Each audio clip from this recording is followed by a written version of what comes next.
நான் கேக்குறேன், உன் கட்சியில 41 பேர் செத்து போனான்ல, அப்ப ஓடி போய் பதுகுன பொட்ட பையன் எவன்?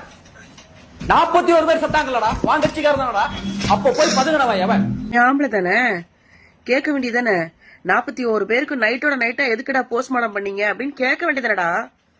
போஸ்ட்மார்டம் பண்ணி உடனே எரிக்கிற அளவுக்கு என்னடா உங்களுக்கு அஞ்சிச்சு அப்படின்னு கேட்க வேண்டியதானடா.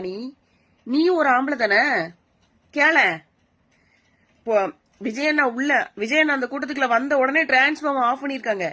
அதை கேட்க வேண்டியதானடா பொட்ட நாய, நீ கேட்க வேண்டியதானடா. எப்படா ஆஃப் பண்ணீங்க, அவ்வளவு பேர் மக்கள் இருக்காங்க அந்த இடத்துல எதுக்கடா கரண்ட் ஆஃப் பண்ணீங்க அப்படின்னு கேட்க வேண்டியதானடா. நீ அங்க போலீஸே ரொம்ப கம்மி, 500 போலீஸ் கூட இல்ல அவ்வளவு மக்களுக்கு அப்படின்னு சொல்லி அந்த கரூர் மக்கள் சொல்றாங்க. அப்ப நீ கேட்க வேண்டியதானடா பொட்ட நாய, அவ்வளவு மக்களுக்கு எவ்வளவு பாதுகாப்பு நீங்க கொடுக்கணும் அப்படின்னு கேட்க வேண்டியதானடா பொட்ட நாய.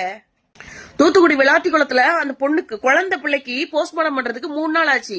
3 நாள் ஆனதுக்கு அப்புறம் கனிமொழி மேடம் சொன்னாங்க, இன்னும் வந்து போஸ்ட்மார்டம் ரிப்போர்ட் வந்து சரியா வரல, வந்ததுக்கு அப்புறம் நாங்க பதில் சொல்றோம் அப்படின்னு பிரஸ் மீட் கொடுத்தாங்க. ஒரு பொம்பளை பிள்ளை குட்டி பிள்ளைக்கு 3 நாள் ஆகியும் உங்களால போஸ்ட்மார்டம் புடுங்க முடியல.